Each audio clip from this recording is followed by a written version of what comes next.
Buenas tardes a todos los y las. Le pedimos, doctor, estamos teniendo un poquito de problemas con el audio.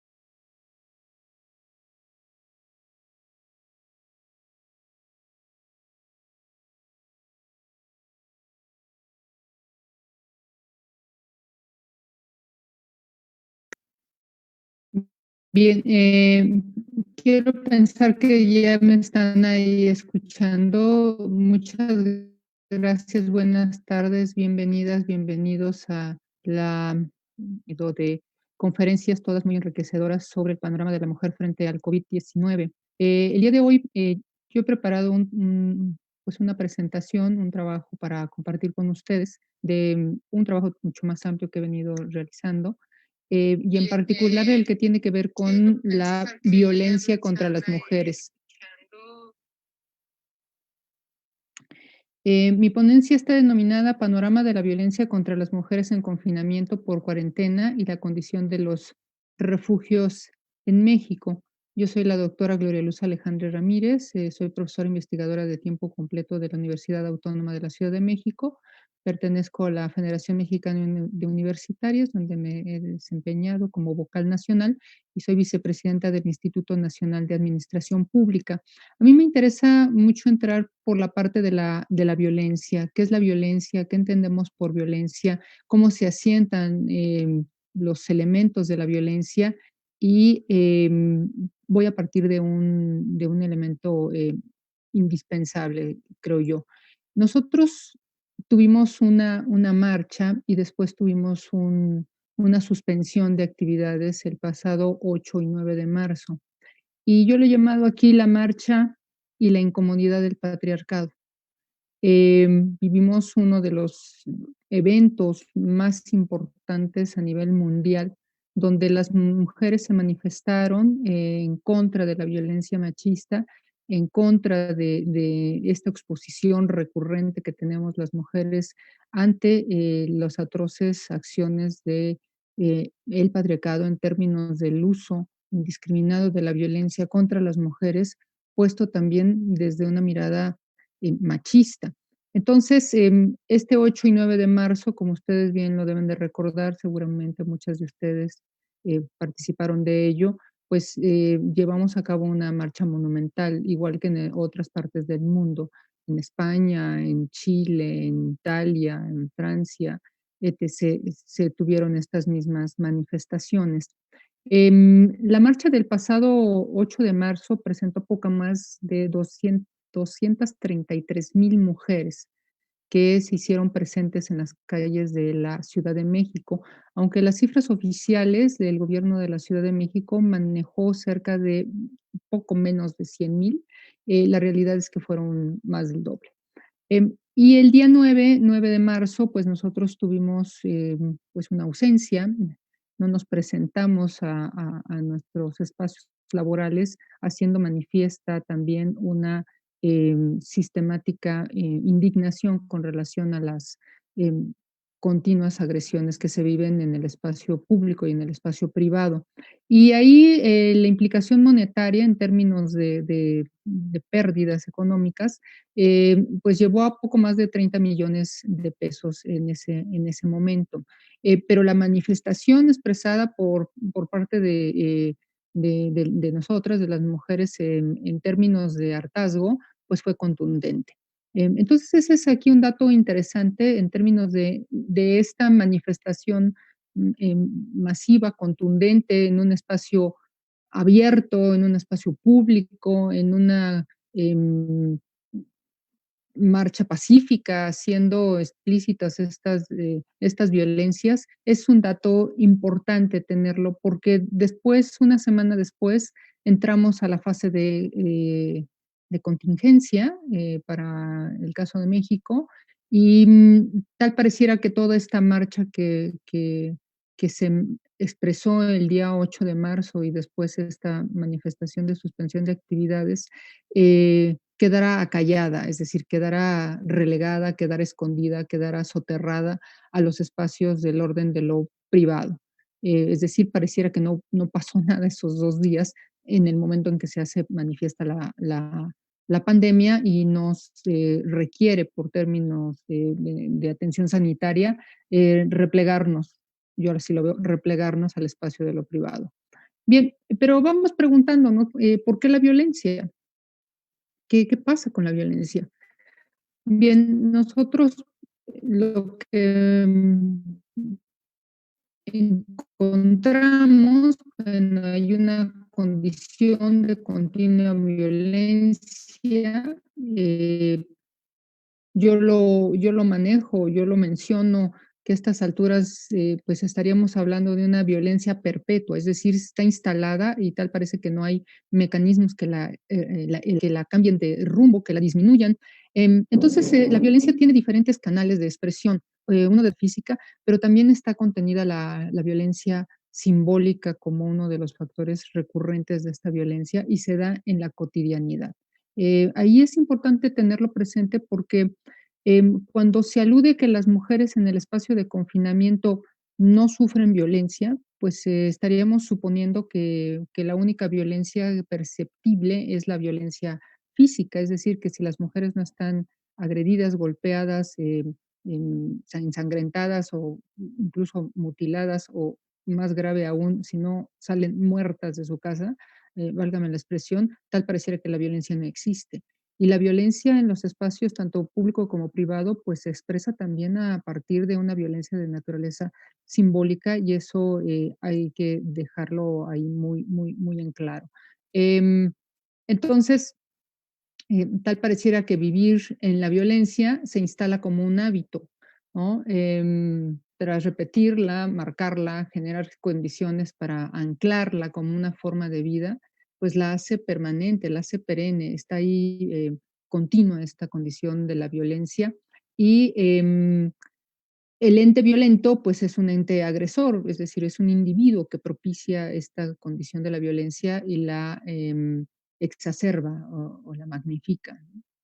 Bien, pues, ¿en dónde reside la violencia? Podríamos preguntarnos por qué y cómo surge, cómo se instala, tiene alguna forma específica, quiénes la ejercen, por qué los hombres asumen, y aquí hay que centrarlo, por qué los hombres asumen connotaciones de violencia que consciente o inconscientemente dañan a las mujeres. Es decir, ¿qué pasa por la cabeza de los individuos, varones, hombres, em, em, compañeros o parejas o esposos o acompañantes de las mujeres que se instalan en una lógica de ejecución de la violencia, ya sea una violencia física, ya sea una violencia emocional, ya sea una violencia o psicológica, una violencia patrimonial, una violencia sexual. O sea, ¿qué es lo que pasa en estas, dentro de estas masculinidades tóxicas o masculinidades violentas? ¿Qué pasa por su cabeza? Que se instalan en esa condición de la violencia.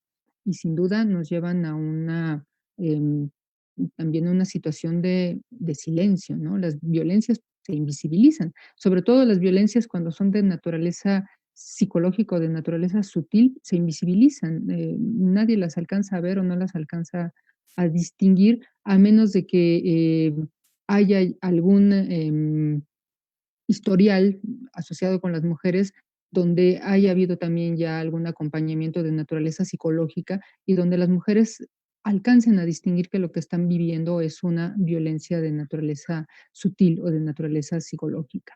Em, entonces, en una, en un texto que para mí es muy importante, de Celia Morós, hace una crítica de la razón patriarcal, porque, pues, esto hay que instalarlo dentro de un sistema, y se instala dentro de un sistema patriarcal. Me voy a permitir hacer la referencia de la cita. Nos dice Amorós: "La ideología sexista influye en el discurso filosófico de 2 maneras, como condicionante inmediato del modo como la mujer es pensada y categorizada en la sistematización filosófica de las representaciones ideológicas y como condicionante mediato del gran lapsus y la mala fe de un discurso que se constituye como la forma por excelencia de relación conscientemente elaborada de la genericidad. En el sentido de Heller y de la mitad de la especie, procede a la exclusión sistemática de la mujer en ese discurso. O sea, las mujeres están fuera de la conformación de los discursos simbólicos. La ausencia de la mitad de la especie es el lastre y la gran descalificación del discurso presuntamente representativo, que es el discurso masculino, construida y ajustada consigo misma como un todo en la autoconciencia. El auto que debe tomar conciencia filosófica de sí mismo es un auto que proclama unilateralmente un protagonismo y arroja a la otra parte de la especie del lado de la opacidad. Entonces, el discurso protagónico, el discurso hegemónico, el discurso que se partiendo de que la otra parte de la humanidad, de ese discurso hegemónico, de ese discurso masculino, y nos lanza o nos lleva al lado oscuro, vamos a ponerlo así, o al lado de la opacidad, es decir, el lado donde no se ven las mujeres, ¿no? Y los ámbitos de confinamiento, pues es un no vernos. O sea, después de la imagen que acabo yo de presentar al inicio de esta pues, de esta ponencia, pues es un mar de mujeres ocupando las calles, ocupando las avenidas, un mar violeta que se despliega a lo largo y ancho de las calles, y de repente nos encontramos en la opacidad, en el lado opaco del discurso machista, ¿no? Em, Bien, entonces el discurso patriarcal está instalado. Eh, si lo pensamos en términos de las condiciones en que en este momento nos encontramos, yo lo leería así, ¿no? Estaría esta lectura. Estamos en el lado opaco del discurso, en el lado donde no nos vemos, el lado a donde hemos sido de nueva cuenta relegadas o llevadas por esta condición sanitaria, al espacio donde siempre el patriarcado nos ha querido tener, es decir, en este lado oscuro o bien opaco. Y mientras estemos en ese lado oscuro u opaco, pues no somos vistas, no somos visibilizadas, no somos tomadas en cuenta, no somos, incluso no somos creíbles en términos de una denuncia, ¿no? Si supusiéramos o supondríamos que el espacio familiar es el espacio a salvo para las mujeres, pero el discurso patriarcal dice otra cosa, ¿no? Entonces, bajo este precepto, se ha constituido la historia del discurso con la permanente y reiterada ausencia de las mujeres. Las mujeres no estamos en el discurso patriarcal. Esta imagen que estoy poniendo aquí donde dice el patriarcado nos jode a todas, a todes, incluso jode a los mismos hombres, em, habla dentro de este discurso de la invisibilización de las mujeres en el ámbito del terreno que se han apropiado los hombres desde los inicios de la humanidad. Esto significa invisibilizar a las mujeres en una práctica instaurada en una forma de universalismo sistemático, en la medida que el discurso no las enuncia, no las pronuncia y no las manifiesta, simplemente las mujeres no existen. Desde esta limitada mirada, pareciera consecuente que las mujeres no forman parte del espacio público. O sea, estas 233,000 mujeres que marchamos el día 8 de marzo, en esta situación discursiva del patriarcado, pues simplemente no existieron, no están, desaparecieron. Después del 8 de marzo, desaparecieron. No forman parte del espacio público, no se expresan, no se manifiestan, y que no reclamen, que no sean escuchadas, que no sean vistas y en consecuencia que no sean consideradas como sujetas de derechos. El espacio del confinamiento nos relega a esta condición de ausencia de derechos y ausencia de visibilidad. Entonces, el discurso patriarcal, a 2 meses de nuestra condición de confinamiento está perfectamente instalado, ¿no? Bien, entonces tenemos códigos patriarcales. La mirada patriarcal establece códigos específicos entre una cofradía de individuos, es decir, de hombres, que en su andar construyen una hermandad, una fraternidad, y esa palabra creo que es importante tenerla presente, fraternidad con lógicas simbólicas de pensamiento que entre sí no se transgreden. Es decir, entre el código patriarcal no hay transgresión. ¿Por qué? Porque se van a aliar, es una alianza, es un frater, ¿no? Entre hombres. De un pensamiento que entre sí no se transgreden, al contrario, el apoyo a uno, hombre, significa la supervivencia del otro y a la vez la supervivencia por sí misma de la cofradía. La cofradía, nos estamos refiriendo a esta fraternidad entre hombres. Por eso cuando se alude a que el espacio doméstico es un espacio de fraternidad, pues eso es un espacio restringido en términos de, para ponerlo en esos términos, en esas menciones. Pues estaría aludida al frater, de latín frater, al padre, a la cabeza de familia, como el dueño legal del hogar y de todos sus integrantes.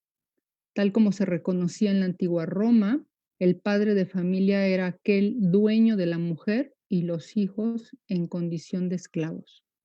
El famulus romano tiene que ver con esto, o sea, la parte familiar tiene un poseedor, tiene un dueño y es el cabeza de la familia, es el hombre dueño de la familia. Em, en condición de esclavos y dispuestos a su uso, es decir, se va a disponer de la mano de obra y del trabajo, tanto de la mujer como de las hijas y de los hijos, en términos de la propiedad del padre. Entonces, es un uso y un arbitrio como dueño del cuerpo de las mujeres y de los integrantes de la familia. Hará mantener y perpetuar el privilegio sin importar el menoscabo de las otras formas de ser y pensar presentes y no a la vez de las mujeres. Entonces, ahí la fraternidad familiar tiene que ver con quién encabeza la familia, quién encabeza este liderazgo, si se entiende más así, de esta manera, y ese liderazgo está puesto en un hombre. Entonces, hay un antecedente, pues, que nos lleva hasta el uso romano del término frater, y si nos vamos un poco más atrás, pues, nos tendríamos que ir al antecedente aristotélico y el dictado aristotélico, donde las mujeres son hombres mutilados, ¿no? Es un hombre mutilado. La mujer es un hombre mutilado y, por tanto, no está provista de derechos y está destinada a la esclavitud. Es decir, tiene una categoría inferior con relación a los hombres y tampoco tiene posibilidades de elegir gobernantes, o sea, no tiene derechos, ni derechos políticos, ni ningún otro tipo de derechos. Y ya cuando nos remitimos a épocas más recientes, entre comillas, hacia el 1789 con la Revolución Francesa, bueno, pues las mujeres no aparecerán en los derechos del hombre y del ciudadano, ¿no? Y al no aparecer en esta condición de sujetas de derecho, pues simplemente están en una minoría de edad o en una em, subordinación continua al hombre. Bien, entonces la fraternidad familiar, pues ya vamos teniendo claro que tiene que ver con el cabeza de familia, que es un padre, no una madre, es un padre. Ujú. Y bien, esto también nos va a remitir a la construcción de la familia y la propiedad privada, ¿no? Y en un texto importante también de revisión profunda que se debe hacer, el de Gerda Lerner en La creación del patriarcado, pues ahí hace ella una referencia muy importante con eh, Friedrich Engels, donde alude que la obra de referencia básica es El origen de la familia, la propiedad privada y el Estado, que describe la histórica derrota del sexo femenino, a decir de Engels, como un evento que deriva del surgimiento de la propiedad privada. Engels presuponía una primitiva división del trabajo entre los sexos. Si hacemos esta relación con el frater, dueño de la familia, y esta otra relación asociada a la propiedad privada, pues tal pareciera que de continuum las mujeres pertenecen a un hombre en términos de propiedad de, ¿no? Em, bien, entonces, en esta alusiva división sexual del trabajo al interior del espacio doméstico, pues tenemos una cita, de Engels que recupera la misma Lerner. El hombre lucha en la guerra, va de caza y de pesca, procura los alimentos y las herramientas necesarias para ello. La mujer atiende la caza y la preparación de los alimentos, que es lo que hemos estado haciendo todos estos días. Cada uno es el amo en su esfera. El hombre en la selva, la mujer en la casa. Cada uno es propietario de los instrumentos que hace y emplea. Aquello que se haga o utilice en común, propiedad comunal, la casa, el jardín, la barca. Estas afirmaciones dan paso a la expresión y dominación de los hombres sobre las mujeres. Entonces, este elemento es que derivado de esta condición de división sexual, también hay una lógica de a quién le pertenece estar en el espacio doméstico, pues les corresponde a las mujeres siempre y cuando cumplan con esta parte de la división del trabajo. Y a los hombres les corresponderá estar en el espacio de lo público, llevando a cabo las labores que se les han encomendado en términos de su virilidad y en términos de su masculinidad. Y aquí, pues hay una escena conocida de Mafalda, donde pues ella está haciendo ahí una revisión de quién hace las labores domésticas y pues sin duda la única que encuentra es a su madre, ¿no? Y pues le pregunta, ¿no? Mamá, ¿qué te gustaría hacer si vivieras? Es muy elocuente la frase de Mafalda haciéndole el cuestionamiento a la madre, ¿no? ¿Por qué? Porque efectivamente en esta connotación de espacio privado, de espacio doméstico, pues no hay una libertad para las mujeres, ¿no? Hay una continua lógica de subordinación y de sometimiento. Em, bien, entonces tenemos pues la dominación masculina y el machismo. La misma Gerda Lerner, pues, hace el énfasis de que el trabajo de mujeres y hombres difiere según las culturas, sin duda. El establecimiento de estas condiciones se imponen como escenarios de dominación masculina. Ligado a ello, pues tendremos también las teorías que nos anclan a distintos presupuestos asociados a un sistema patriarcal y a una condición del machismo. Este machismo, pues, es una expresión del patriarcado, donde exacerba un mecanismo de violencia en contra de las mujeres para someterlas, ¿no? El machismo se afianza del sistema patriarcal y se expresa en contra de las mujeres. La imagen que tenemos aquí, pues, es un hombre, pues, realmente pequeño en términos de la dimensión que ocupa corporalmente con relación a la mujer, que, pues, se alude como la esposa o la pareja, donde el hombre es tremendamente pequeño, pero el machismo lo hace crecer. Y esta mujer que en términos de proporciones más grande, incluso en masa muscular es más grande a este hombre, se ve empequeñecida por esta sombra que alude al machismo. El machismo establece lógicas de dominación donde la mujer se siente absolutamente subordinada, sin posibilidades y sin capacidad, en términos de capacidad real, de superar a estas formas de expresión violenta. Entonces, si nosotros pensamos, y lo vemos aquí, además está en un espacio cerrado, que estamos pensando que es un espacio doméstico, es el espacio familiar, pues esta mujer realmente no puede hacer nada. ¿Por qué? Porque hay un mecanismo de dominación y de ejercicio del poder derivado de este actor hombre y vinculado a este machismo que lo hace ver superior, ¿no? Establece mecanismos de superioridad en términos de dominación masculina y en términos de ejercicio del poder. Aquí el sujeto lo que se ve es que se retira el cinturón y amenaza a la mujer, o sea, la amenaza, con golpearla, ¿no? La amenaza, físicamente, es invasivo, busca agredirla, busca intimidarla.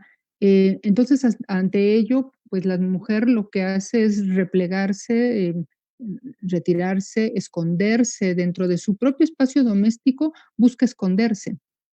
Entonces, nosotros si vamos asociando, bueno, ¿qué es lo que pasa cuando en México, en nuestro país, lamentablemente tenemos uno de los más altos índices de violencia en contra de las mujeres, donde pues ya se tiene determinado que mueren al día por feminicidio 10 mujeres, o sea que nosotros tenemos un grave problema vinculado en términos de la violencia que se ejerce en los espacios domésticos. Y pueden ser violencias de naturaleza física. Aquí hay una expresión mm, física, pero también una expresión simbólica. El sujeto puede ser tremendamente amenazante y solamente se quede en esto que llamaríamos amenaza. Pero la amenaza ya implica una intimidación, ya hay una violencia psicológica. Estos elementos de naturaleza simbólica, donde o con el grito o con pues algún otro tipo de agresión verbal, intimida a la mujer, ya la está poniendo en una situación vulnerable dentro de su propio espacio doméstico. Entonces, esta condición vulnerable dentro del propio espacio doméstico, eh, no puede contravenirse a lo que está sintiendo la mujer en este espacio, ¿no? O sea, no se puede sentir protegida, ni se puede sentir cuidada por el que supondríamos que tendría que ser el frater o el padre de familia al cuidado de la esposa y de los hijos, lejos de ello, ¿no? Por la lógica de los mecanismos de violencia que existen. Bien, entonces, la otra manera que va asociada al machismo, pues, es la misoginia. Este odio, tremendo en contra de las mujeres por el hecho de ser mujeres. Entonces, em, Lerner también hace una recuperación de los textos de Freud, que promueven, porque pues, hay que decirlo, Freud pues era tremendamente misógino, promovieron la supremacía de los hombres sobre las mujeres y que la misma Lerner recupera en su análisis. Y ella menciona, para Freud, el humano corriente era varón.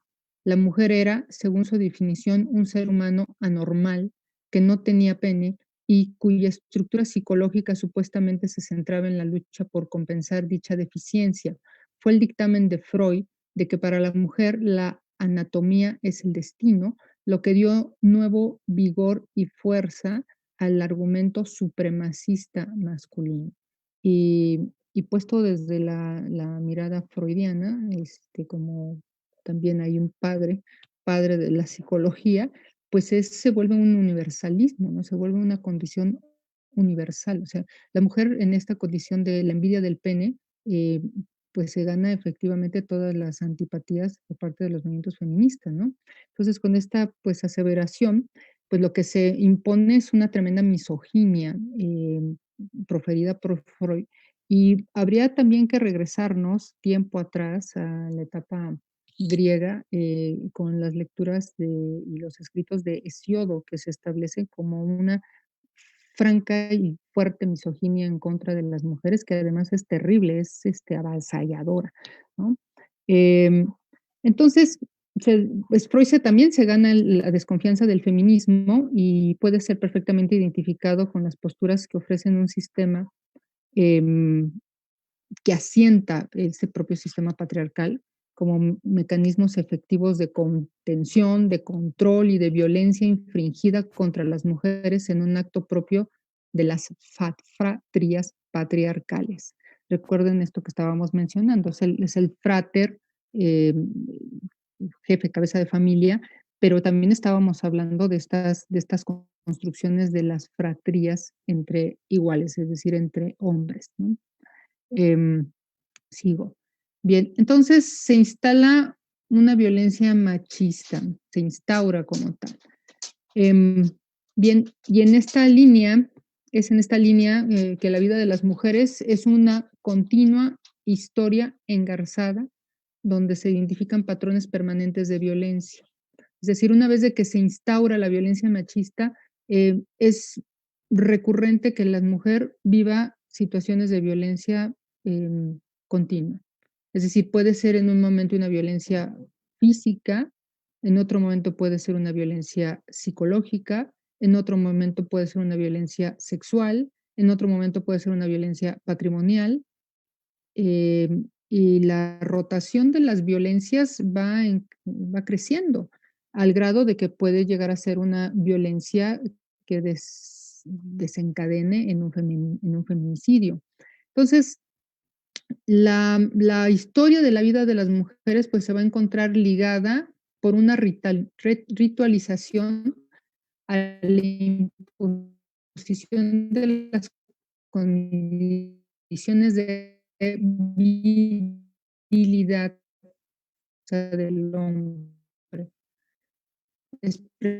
Expresión de la masculinidad como elemento de un androcentrismo asentados de tiempos inmemoriales propios de un mar, pues como estos mecanismos de rito que adhieren a las condiciones más simples y cotidianas de la. En esta dinámica, bueno, cuando pensamos en el círculo de la violencia, pues las mujeres están arriba de este círculo, están en esta condición de la ritualización continua de la violencia y es prácticamente imposible salir de ella si no tienen un apoyo psicológico serio, un soporte psicológico que les ayude a romper con el círculo de la violencia y que también les permita visibilizar que lo que están viviendo no es ni cuidado, ni amor, ni nada, lo que están viviendo es violencia, porque el mecanismo de la ritualización se instaura de diferentes formas. Cuando ya hay un trabajo cercano de manera psicológica con mujeres que han vivido situaciones de violencia y logran superar esta condición de la violencia, logran salir del ciclo de la violencia o del círculo de la violencia con los apoyos debidos, logran distinguir en qué momento están volviendo a caer en mecanismos de ritualización de la violencia. Y en el momento en que lo identifican, buscan alejarse del agresor. O sea, no es posible que una mujer que ya ha vivido situaciones de esta naturaleza caiga de nueva cuenta en una situación de manera sencilla. Hay otros mecanismos que, pues, lamentablemente las mujeres no logran salir del círculo de la violencia y vuelven a caer con la misma pareja en el mismo círculo de la violencia o caen con otras parejas en círculos de la violencia similares. Entonces, en los espacios domésticos, estos mecanismos de ritualización expresados a través de las masculinidades y expresados a través de estas virilidades de los hombres, que además lo potencializan. ¿Por qué? Porque están en un espacio cerrado, pues están perfectamente instaladas. Entonces, suponer que no se vive violencia en el espacio doméstico, en condiciones de confinamiento, en esta cuarentena, pues estaríamos hablando pues de un error y de una falta de sensibilidad, porque las mujeres lo están viviendo. O sea, las mujeres no tendrían por qué salir golpeadas todos los días de su casa, porque muchos de los golpes que reciben son de naturaleza emocional, son psicológicos, muchos de estos mecanismos de la violencia. Las mujeres que acuden a un llamado para pedir el auxilio es porque están viviendo, muy probablemente ya vivieron violencia física, pero están viviendo una continua violencia psicológica. Es una sintomática violencia psicológica, ¿no? Desde que amanece hasta que anochece, desde cómo se levantan y cualquier forma de expresión que profiera el hombre ahí establecido en el espacio doméstico va a ser recurrente. Y además el círculo de la violencia crece, ¿no? Crece, está instalado. Entonces va a subir de nivel el círculo de la violencia, va a subir el nivel de la agresión, va a llegar un momento en que estalla la violencia de manera más explícita, y después vuelve otra vez el ciclo. ¿Por qué? Porque el hombre va a buscar establecer otra vez el mecanismo de control o de subordinación de la mujer. Es decir, se va a volver a calmar, o pareciera que se vuelve a calmar la situación. Y como la mujer está instalada, bueno, podría decir, pues ya se calmó, no pasa nada, estaba de malas, está nervioso, ya lo conozco, así es, etc., etc., etc. Y pareciera que incluso se justifica la violencia, pero no hay justificación para la violencia, de ninguna manera. Em, Sigo. Entonces ahí se están en estas condiciones perfectamente instalados los mecanismos de la violencia machista. Bien, y como mencionaba, esto también va ligado pues a los pactos de estas fratrías, o estos pactos patriarcales, en sincronía y no dejan ninguna cortapisa a la defensa, se arropan entre sí, se solapan, se ayudan, se entretejen, se establece como pacto de caballeros. Em,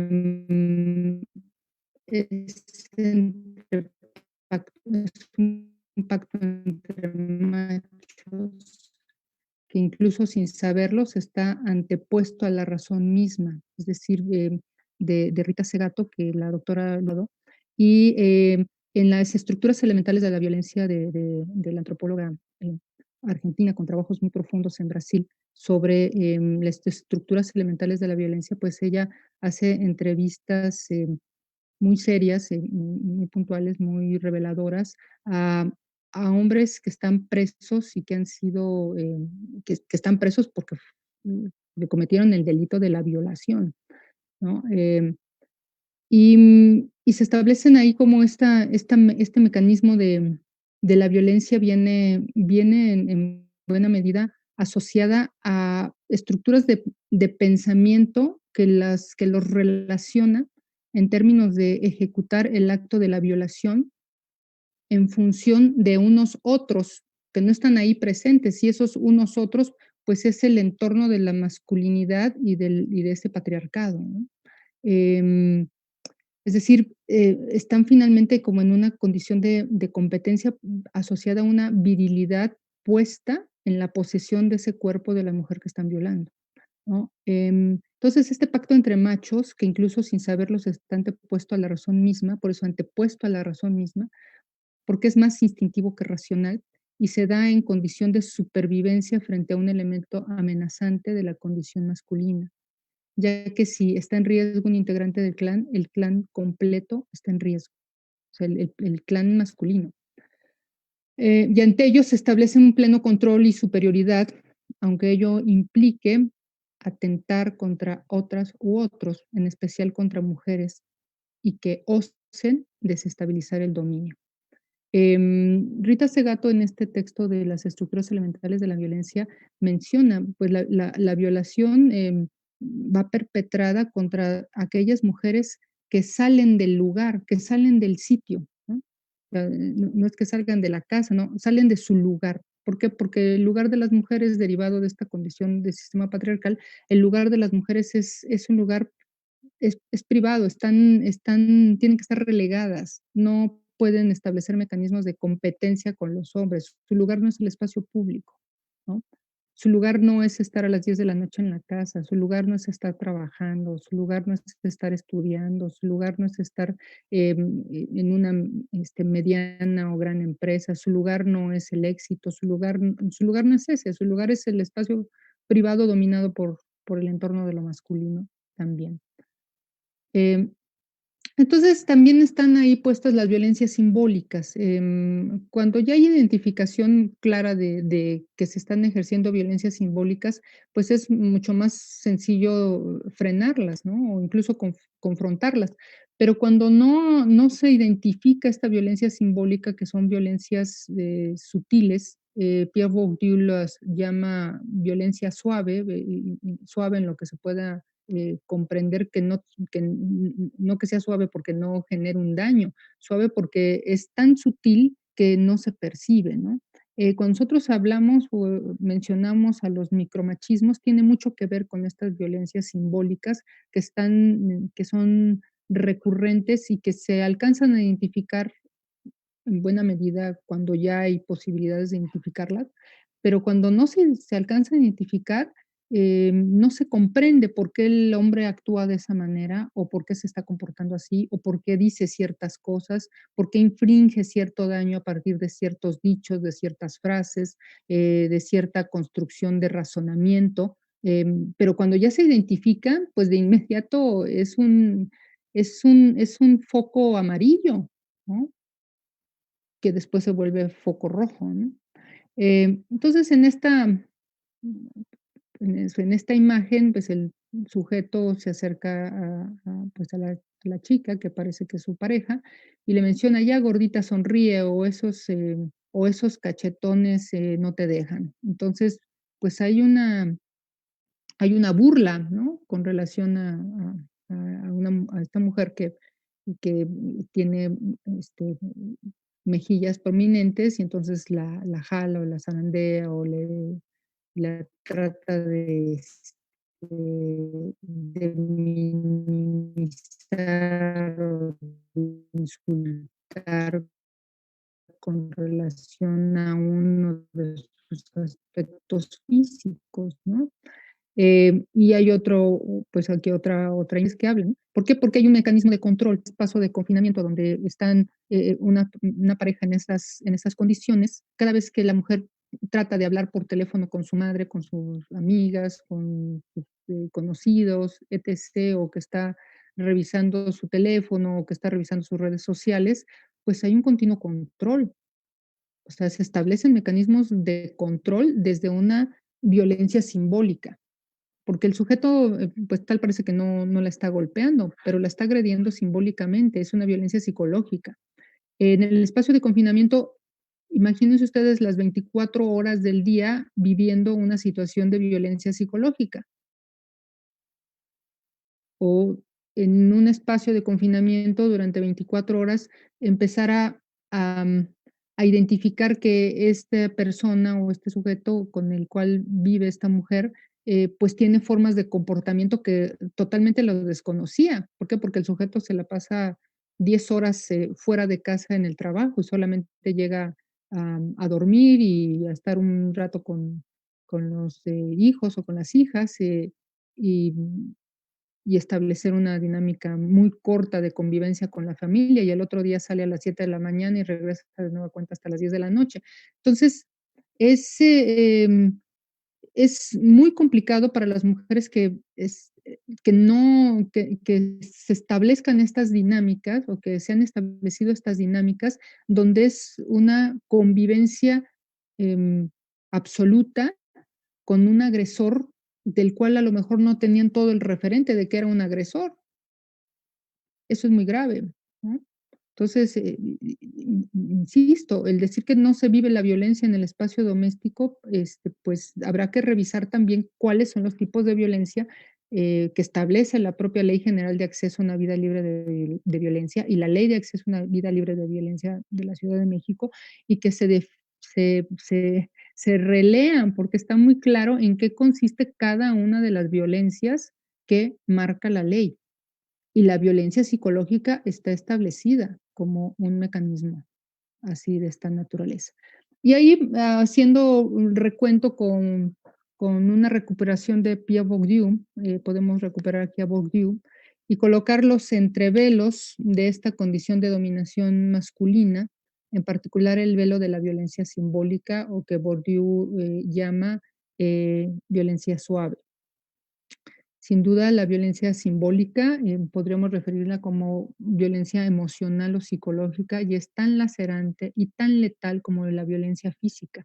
Una violencia psicológica recurrente puede llevar a una mujer al suicidio, o sea, derivado de lo que un hombre le dice de manera continua con relación a su aspecto físico, con relación a su aspecto, em, intelectual, o con relación a su aspecto económico, con relación a lo que rodea a la mujer. La violencia simbólica puede llevar a una mujer a un suicidio.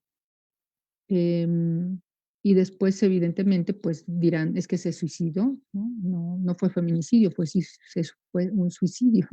Eh, son cuestiones muy delicadas. ¿Por qué? Porque una mujer que pone una denuncia y dice, pues es que todos los días me dice que estoy gorda, o que estoy engordando, o que estoy muy obesa, o que por qué no hago ejercicio, o que mi rostro está deteriorado, o que por qué tengo ojeras, o por qué tengo el pelo de cierta forma, o que por qué no me lo corto. Bueno, pues va generando violencia simbólica, recurrente, recurrente, recurrente. ¿No? El tipo de ropa que usa, etc., ¿no? O la vigilancia sobre con quién estás hablando. Imaginen ustedes 24 horas de que un sujeto esté preguntando con quién estás hablando. Es violencia psicológica, ¿no? Entonces, verlo desde ahí, pues ya nos pone en otra dimensión. O sea, cambia la dimensión de la violencia en términos de qué tipo de violencia se está estableciendo. Por eso la ley es tan explícita en las formas y los mecanismos de la violencia, porque no solamente estamos hablando de la violencia física, de la agresión y del golpe o del grito. Estamos hablando de todos estos mecanismos también simbólicos que van implícitos en la violencia. Bien, y bueno, sin duda está la mediatización de la violencia simbólica, pues la vamos a ver sin duda en los medios de comunicación. La vemos en el Internet, la vemos en televisión, la vemos en revistas, la vemos en las redes, ¿no? Es decir, está instalada el mecanismo de la violencia simbólica. Aquí pues hay una imagen, dice hombre, y es un hombre, pues es un hombre em, blanco, es un cowboy, ¿no? Y tiene atrás una mujer amarrada, ¿no? Entonces, tiene un mensaje muy, muy significativo, ¿no? Es un hombre blanco, prominente, pues parece exitoso, bien parecido, ¿no? Y la mujer está amarrada. Em, entonces, en un mundo tan mediatizado, la condición de la violencia simbólica se encuentra en cada instante. Todos los resquicios de los medios de comunicación que instalan mecanismos de violencia, eh, pues se van a ser recibidos por quién, pues por el victimario y por la víctima. Em, También se instala a través de la música, ¿no? Se puede llevar a cabo incluso apología de la violencia y pudiéramos pensar que no se establecen esos mecanismos de violencia a través de los medios de comunicación, a través de la música. Están perfectamente establecidos y pueden incitar a los feminicidios, pueden incitar a la violación, pueden incitar a la agresión, pueden incitar a la sujeción, a una serie de condiciones que se establezcan desde estos mecanismos machistas, ¿no? Em, entonces, pues esta violencia simbólica está en cada instante, en cada discurso, cada acción, en cada mirada, y objetivización de la dominación patriarcal. Esto de la mirada lasciva también lo menciona Rita Segato, porque el violador establece lógicas simbólicas muy profundas con quien identifica como su víctima, ¿no? Entonces, al establecer los mecanismos simbólicos de la agresión, em, pues la víctima cuando los alcanza a percibir o que los está percibiendo, es muy sintomático, por ejemplo, esto de la mirada lasciva, ¿no? ¿Cómo me mira, no? Es que cada que paso por cierta esquina, un sujeto X me mira y siempre está ahí, ¿no? O cómo me observa el que va en el metro, ¿no? Eh, Cómo me observa cierto sujeto. Entonces, y en los espacios privados, pensemos, por ejemplo, en términos de la violencia sexual infantil, ¿no? Los niños están sometidos y niñas están sometidos también a mecanismos de violencia simbólica, ¿no? El agresor establece lógicas simbólicas de agresión. Y los niños y las niñas lo pueden identificar y es esta parte donde ellos y ellas mencionan: "Es que no quiero ir a tal lugar con tal pariente, ¿no? No quiero estar con él, no me gusta estar con él", ¿no?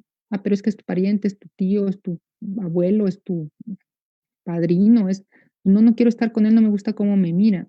Y cuando no se les cree a las niñas o a los niños, o cuando no se le cree a una mujer que un sujeto está, estableciendo ciertos mecanismos simbólicos, por ejemplo, en lo que tiene que ver con la mirada lasciva o con esta mirada penetrante, penetrante en términos de objetivar a su víctima, eh, pues también está ahí en una tremenda, hay una tremenda omisión en el sentido de Rita Segato, el Estado tiene un ADN patriarcal.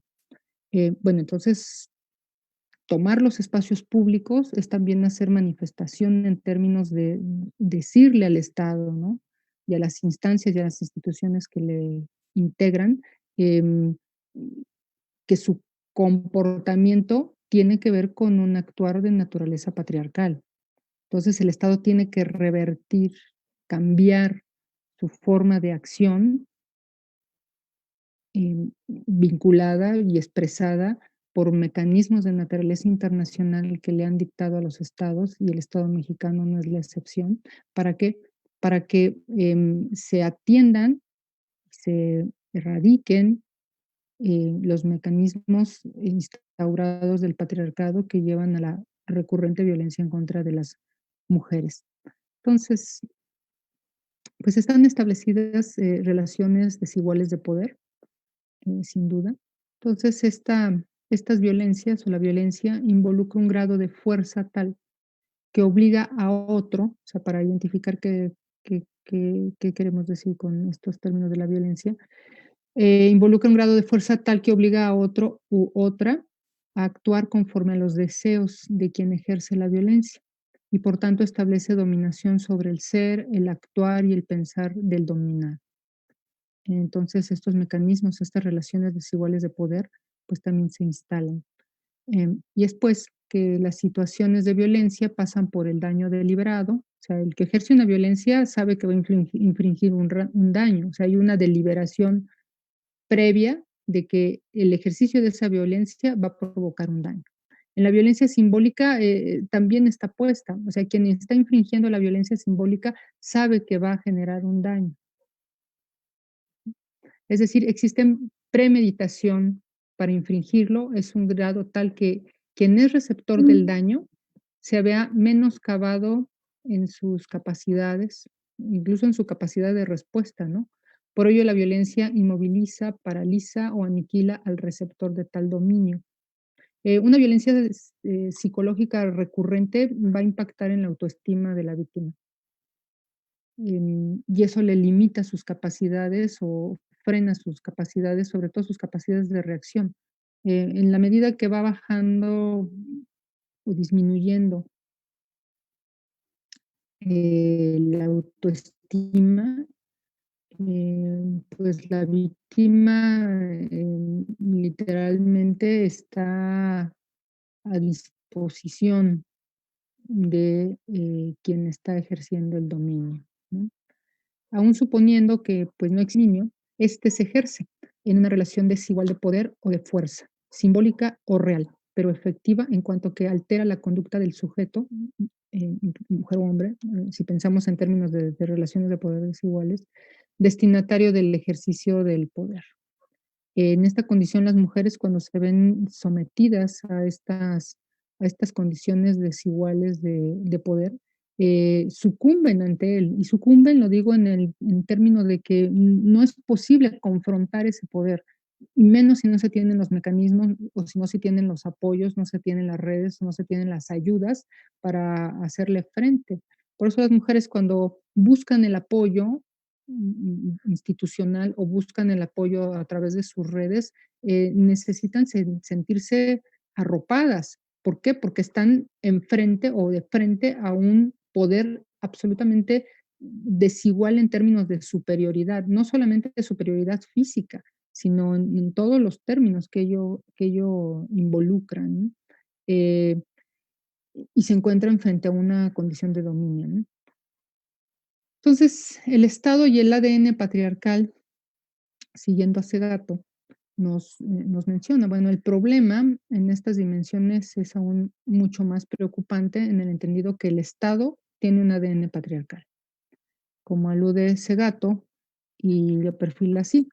Eh, Allá habla de la violencia cruenta y nos dice que esta violencia cruenta es el tipo de delito con menor representación cuantitativa entre las formas de violencia sexual. Se está refiriendo a la violación y los abusos cometidos en la intimidad del hogar entre personas emparentadas son las formas más comunes y frecuentes de estos delitos y constituyen, según las estadísticas conocidas en las más diversas localidades de Brasil y el exterior, aproximadamente el 70% de los casos.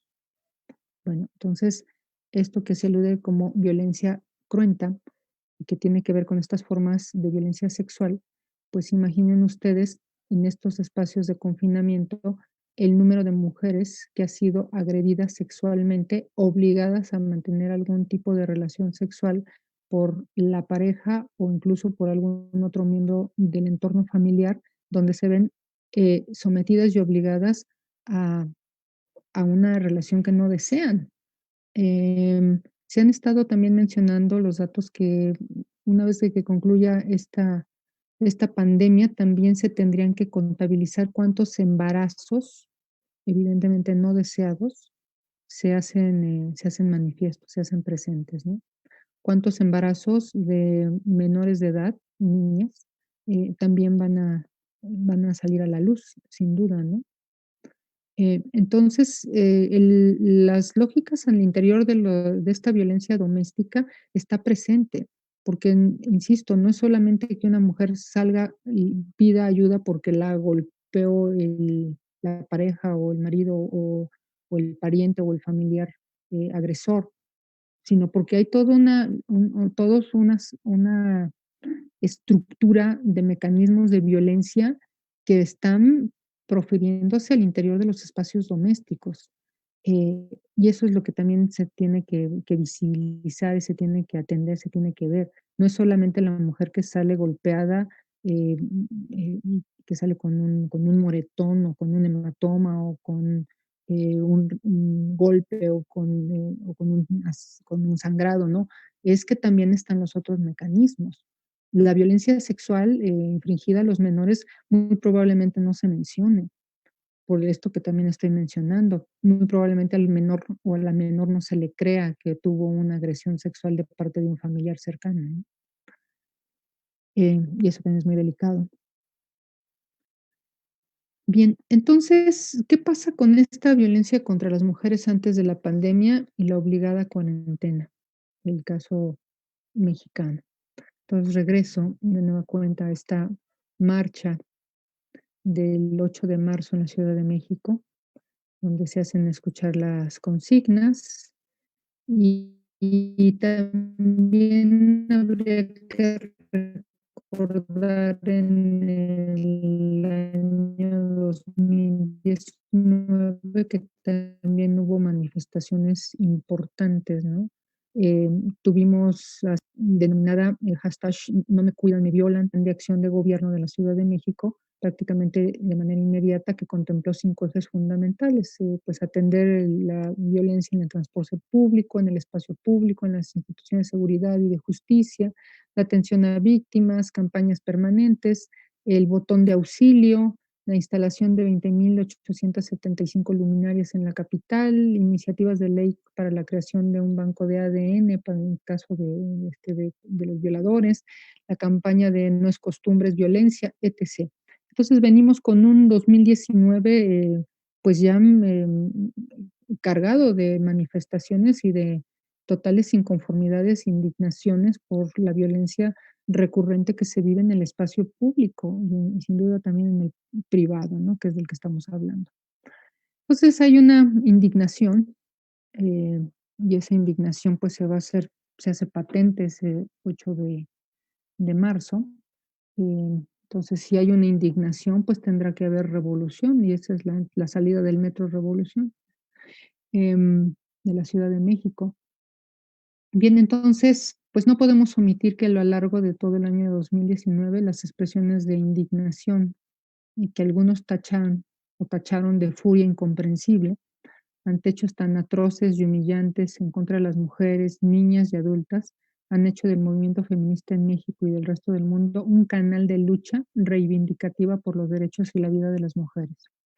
Ahí tenemos el performance de Un violador en tu camino, que se estuvo replicando a lo largo y ancho de la República Mexicana y de otros países, surgido en Santiago de Chile por el colectivo Las Tesis en el año 2018, que se toma como un himno prácticamente para manifestar toda esta violencia y que es también interesante decirlo, y seguramente muchos de ustedes lo saben, este performance Un violador en tu camino recupera en buena medida y resume muy bien, la misma Rita Segato así lo dijo, resume muy bien los propios planteamientos de Segato con relación a las estructuras elementales de la violencia. Y bueno, y da a las mujeres un himno de unidad para hacer visibles las formas de violencia incrustada en los espacios institucionales, es decir, y la institución familiar es donde también está incrustada estas violencias, en la institución estatal está incrustada, en la institución religiosa está incrustada, ¿no? En la institución escolar está incrustada, por eso también durante todo el 2019 hasta antes de la pandemia, pues también tuvimos manifestaciones em, este, francas y fuertes en las universidades eh, públicas y también en algunas universidades privadas que han hecho manifiesta la violencia que viven las universitarias en estos espacios.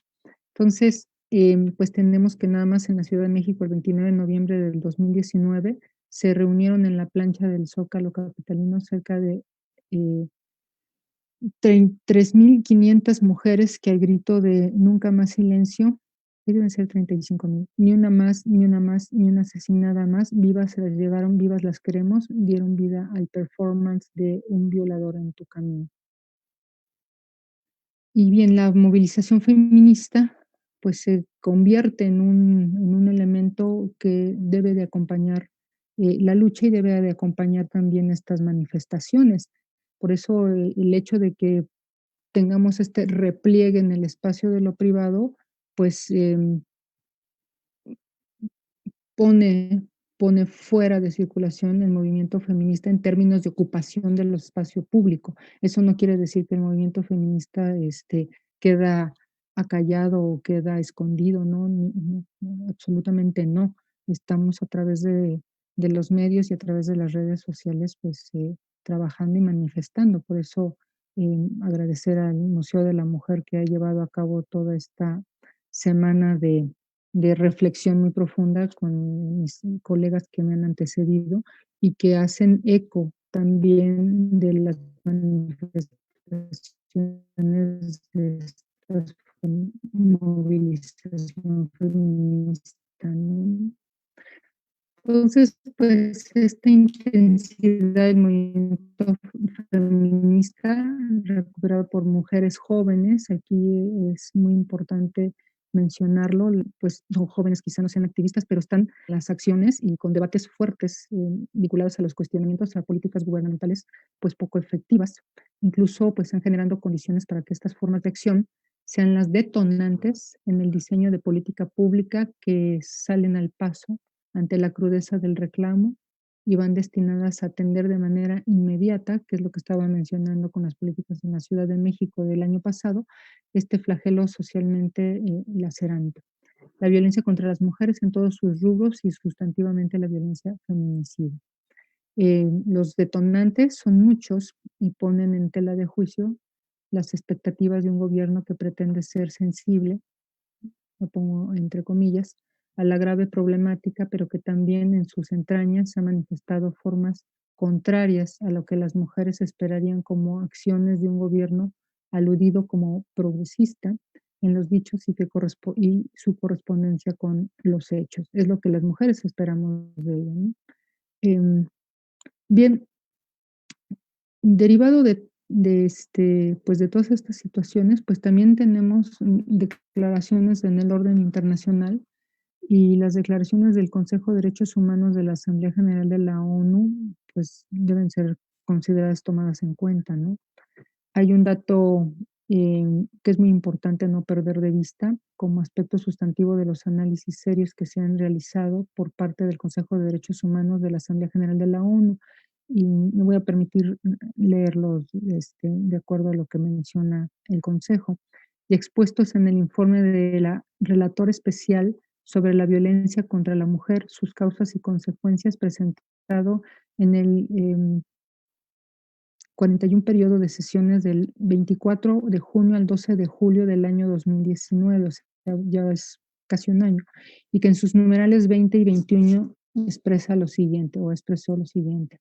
En el numeral 20 nos dice el Consejo de Derechos Humanos de la Asamblea General de la ONU: al mismo tiempo, existe una creciente oposición y retroceso de los derechos de las mujeres en todas partes, incluido un aumento de los movimientos regresivos y una reacción contra el feminismo.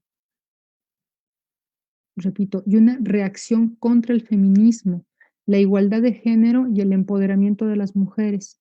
En ese contexto, el término género también está siendo mal interpretado como ideología de género y ha llevado a un aumento de la violencia de género contra las mujeres. El numeral 21 menciona lo siguiente: el aumento del autoritarismo, el populismo y el fundamentalismo ha tenido repercusiones negativas en los esfuerzos por eliminar la violencia contra las mujeres y se han visto reforzados por una tendencia creciente de negar y desafiar las normas internacionales relativas a los derechos humanos y la violencia de género de las mujeres. Una creciente ola de conservadurismo también amenaza con renunciar a las normas y, y a las normas establecidas de derechos humanos de las mujeres.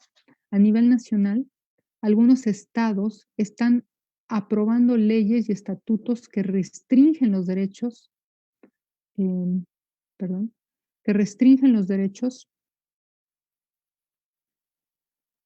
el albedrío y la movilidad de las mujeres, incluidas las autoridades estatales que permiten a la llamada policía de moralidad utilizar la violencia contra las mujeres.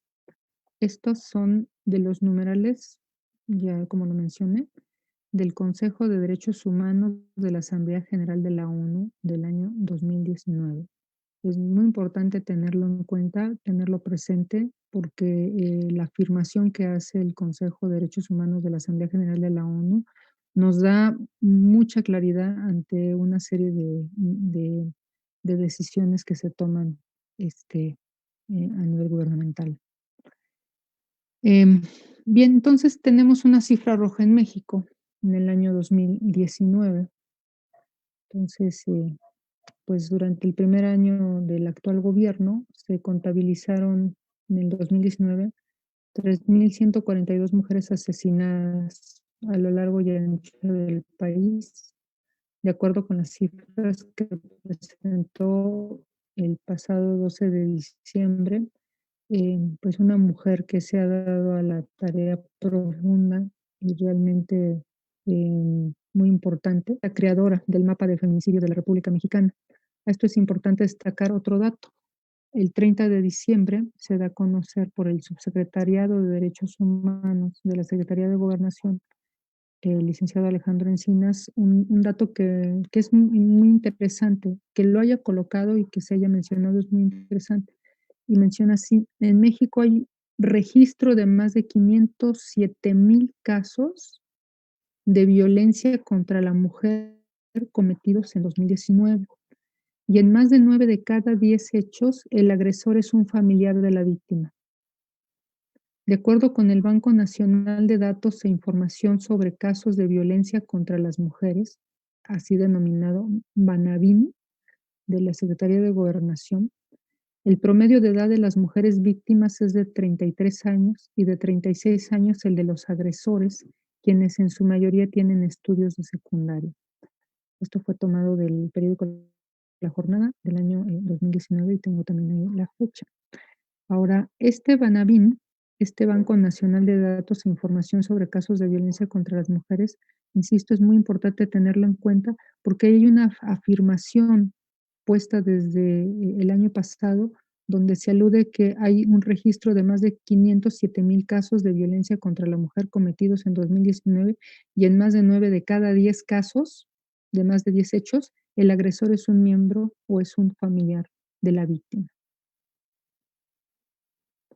Entonces, de este mismo Banabin, pues la violencia que viven las mujeres es de carácter estructural, es decir, es muy complicado cambiarlo porque hay que ir al elemento de naturaleza cultural, ¿no?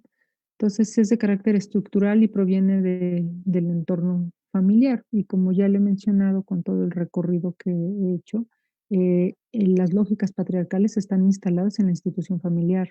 He mencionado ya esto del frater familia, y cómo está ahí también puesta esto que se aludiría como el dueño de la familia, ¿no? El instrumento que presenta el funcionario, se me refiero encima, conocido como Manabín, es una herramienta para la identificación de agresores y que permite en lo inmediato trazar políticas de atención, lo que no significa resolver el problema. Entonces, la declaración es así, el Banabín es una herramienta que permite a las autoridades conocer el perfil de las víctimas y de los agresores para delinear estrategias públicas a escala federal, estatal y municipal. Los agresores son 341,726 hombres. De acuerdo con este instrumento, aluden que existen 17,356 mujeres y en 96,366 casos no se tiene el dato del género del victimario. Por tanto, el gobierno mexicano se encuentra en una alarmante y creciente crisis relacionada con la violencia que sufren las mujeres en los espacios tanto privados como públicos. Y son datos de este instrumento denominado Banabin. Los datos funestos, los datos del feminicidio, em, pues hay que decirlo, sería muy costoso para el gobierno con una mayor votación en la historia de México desestimar los derechos ganados por y para las mujeres. Y a la vez sería un despropósito no poner atención a las situaciones de violencia extrema feminicida que se recrudecen día a día. Pues aquí no podemos dejar de lado, a manera de seria y lamentable preocupación, que como problema público, nada más en 2019 la violencia en México arrojó los siguientes datos funestos. Y este es del Secretariado del Sistema Nacional de Seguridad Pública, Centro Nacional de Información, como instrumento para el registro, clasificación y reporte de delitos y víctimas.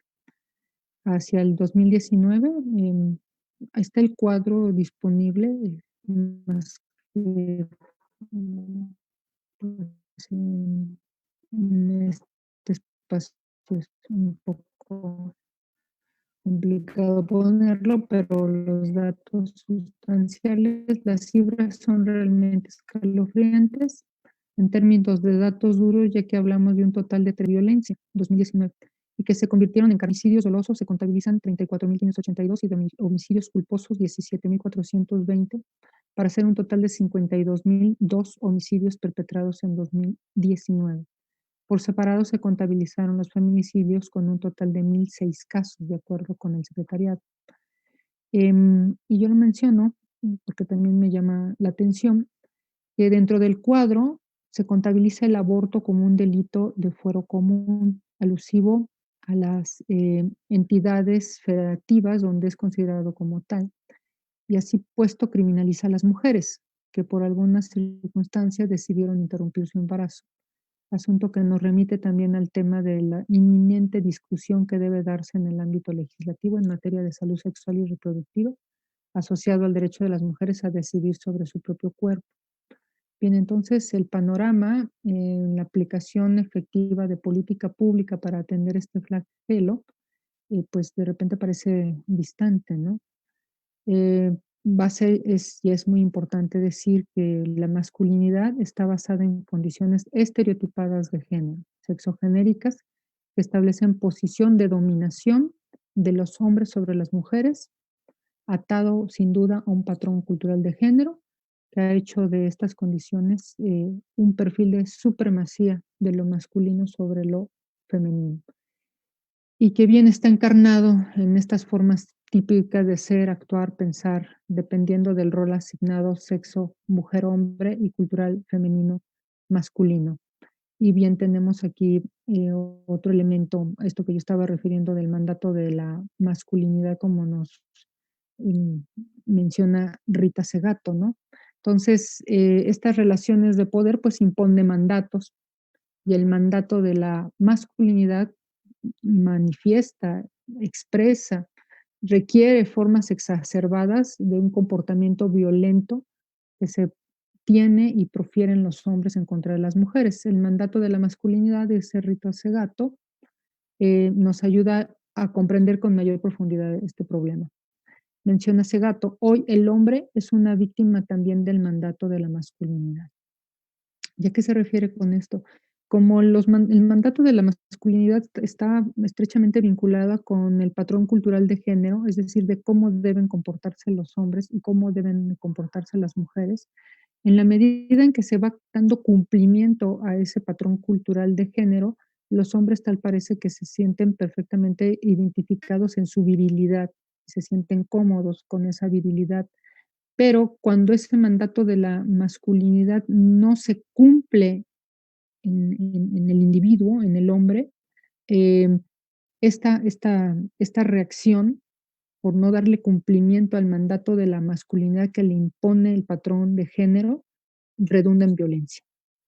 Ese es un síntoma ahí importante. Y la precariedad eh, puesta desde la lógica del mandato de la masculinidad, eh, coloca a los hombres en una supuesta inferioridad. ¿Por qué? Porque no pueden generar una potencia, porque no tienen la capacidad económica para hacerlo, ¿no? ¿Por qué? Porque se ha dicho que los hombres son y deben ser aquellos proveedores de la familia, los protectores de la familia, ¿no? Los articuladores de la vida familiar. ¿A partir de qué? A partir de ser el proveedor.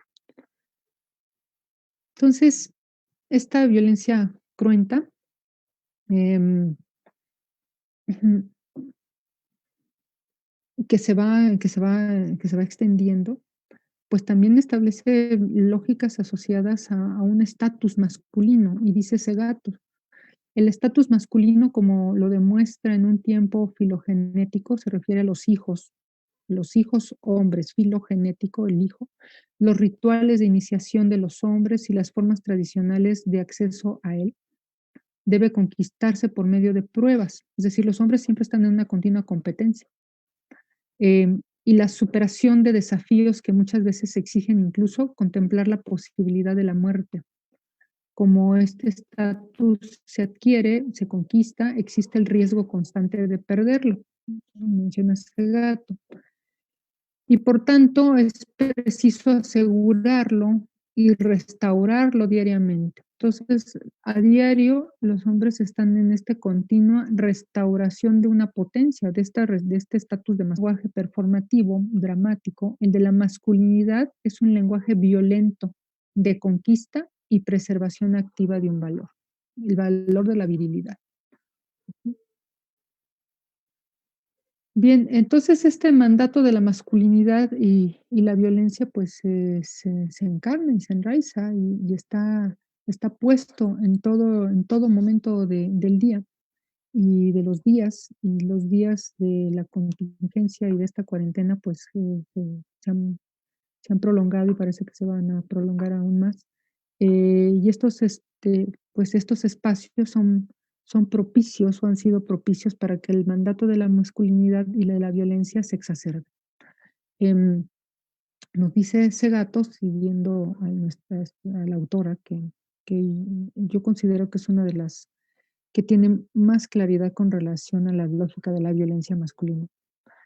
menciona Segato, la ideología del macho es aquello que hace pensar al hombre que si él no puede demostrar su virilidad, no es persona. Está tan comprometida la humanidad del sujeto masculino por su virilidad que no se ve pudiendo ser persona digna de respeto si no tiene el atributo de algún tipo de potencia. Entonces, la condición de esta potencia no solo se remite o no solo se va a lo puramente sexual, se refiere a lo físico, a lo bélico, a lo económico, a lo político, a lo intelectual, ¿no? Y este mandato deben responder los hombres. Y alude ese gato, por eso lo alude y así lo menciona, que los hombres son víctimas del propio mandato de la masculinidad que ocupan, ejecutan y reproducen para darle valor a la virilidad. Es decir, si los hombres no se sienten en el cumplimiento de este mandato de la masculinidad y de esta virilidad, simplemente no se sienten hombres. Y entonces viene esta ejecución de la violencia, ¿no? Eh, pues vamos a tener en estos espacios de confinamiento, pues potencias alteradas. Potencias me refiero en esta potencialidad alusiva a la condición de la masculinidad. em, y estas formas de mostrar virilidad, como lo va mencionando Segato, y que son los mismos hombres, refiero por acá. La primera víctima son los propios hombres, pero no lo saben porque no consiguen verse o colocarse como víctimas, porque sería su muerte viril. Esto que ha marcado el patrón de género, de cómo se comportan los hombres no lloran, los hombres no son sentimentales, los hombres no expresan lo que sienten, los hombres son fuertes, los hombres son poderosos, los hombres son valientes, los hombres son exitosos. Eh, en el momento en que choca con la virilidad y no se cumple esta condición, pues dice ese gato, los hombres son las primeras víctimas de este mandato. Lo que me llamo mandato de la masculinidad es el mandato de tener que demostrarse hombre y no poder hacerlo por no tener los medios. Las potencias que le permiten mostrarse viriles ante la sociedad lleva a la desesperación a los hombres que son victimizados por ese mandato y por la situación de falta absoluta de poder y de autoridad a la que los somete. Por ejemplo, dice ella, la golpiza económica que están sufriendo, una golpiza de no poder ser por no poder tener, ¿no? Porque el mandato lo que marca es la posibilidad explícita de ser el proveedor, ¿no? Por decirlo desde ahí. Bueno, y aquí tenemos una serie de imágenes, pues una mujer que acompaña, pues en esta forma caricaturizada de un hombre que va acompañado por una mujer y la mujer pues lleva el cinturón de seguridad, pero lo lleva en la boca, o sea, que no hable, ¿no? O la imagen que tenemos en la parte superior, mientras los hombres pueden hacer un equilibrio o conservarse en equilibrio, a las mujeres les cuesta mucho más trabajo mantenerse en equilibrio, ¿no? O hombres que están soportados por los brazos de una mujer y una mujer que muy probablemente está en el espacio doméstico atendiendo todas las labores domésticas, mientras este hombre, ¿no? En esos términos. Y además está en una condición de potencia y está subordinando a la mujer, pero finalmente la mujer está dándole un soporte, ¿no? Entonces, pues esta condición de la pandemia, cuarentena, el encierro, la violencia, pues tenemos que de enero a marzo de este año se registraron 244 mujeres asesinadas, lo que representó un aumento del 1.6% respecto al mismo periodo del año 2019, de acuerdo con la estadística mensual presentada por el Secretariado Ejecutivo del Sistema Nacional de Seguridad Pública. Entonces, en este trance, pues tenemos que en enero se registraron 74 víctimas, en febrero 94 y en marzo 78. Eso habla de que pues la violencia ha estado creciendo. Y si pensamos que en marzo se dictaron la reglamentación para el confinamiento, pues entonces ahí también tenemos ya registros de esta violencia. Ujú. Tenemos también llamadas de auxilio y las negaciones a si son o no son llamadas de auxilio, si existen o no existen, y sí necesitamos referirnos a lo que se dice, ¿no? Y se ha dicho y de los datos que se arrojan. En 2 meses de confinamiento, dice la CONAVI, la Comisión Nacional para Prevenir y Erradicar la Violencia contra las Mujeres, en el número 911, que es el de emergencia, se recibieron 26,000 llamadas reales de violencia contra mujeres. La cita menciona así: en materia de agresiones a mujeres, hay 2 datos, se externaron 2 datos el día de ayer, 21 de mayo. O sea, esta información es de ayer. Que de las 300,013 llamadas al número de emergencia 911 por violencia contra las mujeres entre el 26 de febrero y el 30 de abril, solo el 7.5% son reales. Sin embargo, ese dato confirma que hubo 26,000 peticiones reales de auxilio, detalló la titular de la CONAVI. Bien, entonces habría que preguntar, ¿y las otras 300,013 llamadas que no están identificadas o contabilizadas de qué fueron? A lo mejor fue una mujer que llamó recibiendo una violencia de naturaleza psicológica y y después dejó de intentarlo, o sea, no lo sabemos, estoy, especulando, pero el hecho de que se hayan, mm, registradas 300,013 llamadas, pues realmente es muy, muy, muy preocupante. Y bien, tenemos, pues, las declaraciones del secretario general de la ONU, Antonio Guterres, sobre la violencia en contra de las mujeres, y también quiero referirlo porque, pues, es un dictado de un órgano internacional al cual deben de atender los estados que forman parte de de la ONU, ¿no?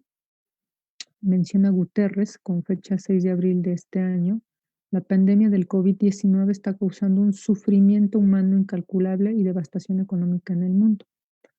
Lo mencionado por Guterres es: hace poco pedí un alto, el fuego inmediato a escala global para centrarnos en nuestra lucha común para combatir la pandemia. Hice un llamamiento en favor del fin de la violencia en todas partes, sin dilación. Pero la violencia no se limita al campo de batalla.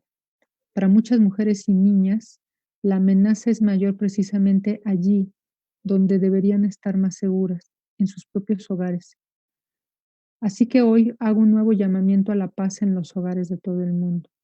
Sabemos que los confinamientos y las cuarentenas son esenciales para reducir el COVID, pero pueden hacer que las mujeres se vean atrapadas con parejas abusivas. En las últimas semanas, con el aumento de las presiones económicas y sociales y del miedo, hemos visto un estremecedor repunte global de la violencia doméstica.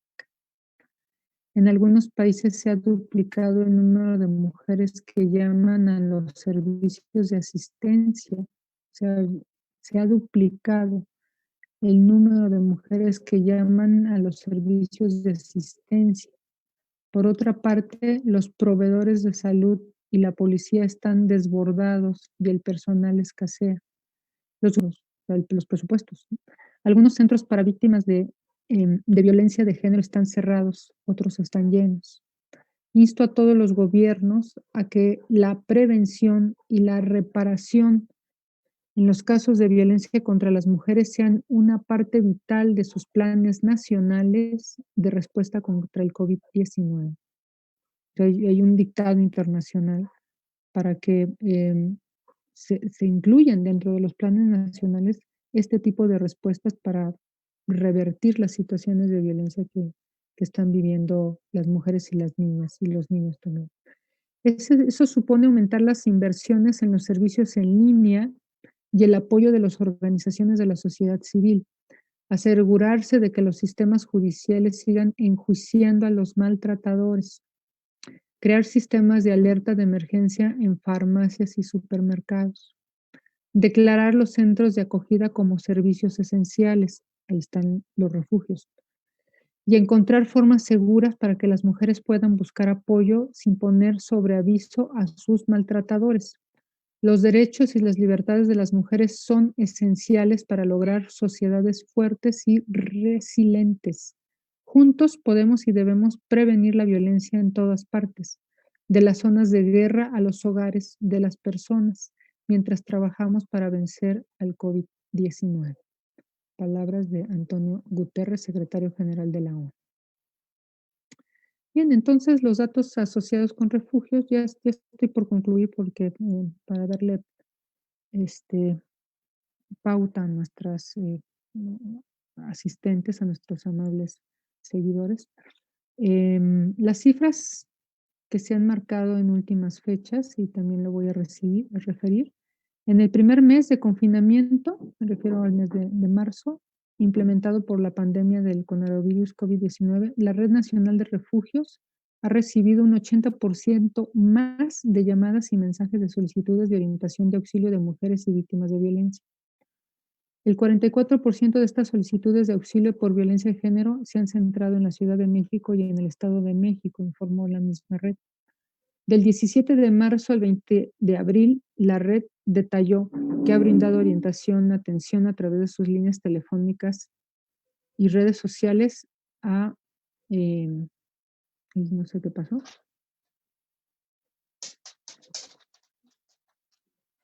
Ahí sí no sé qué pasó. Permítanme. No sé qué pasó ahí, perdón. Pero estaba yo aquí.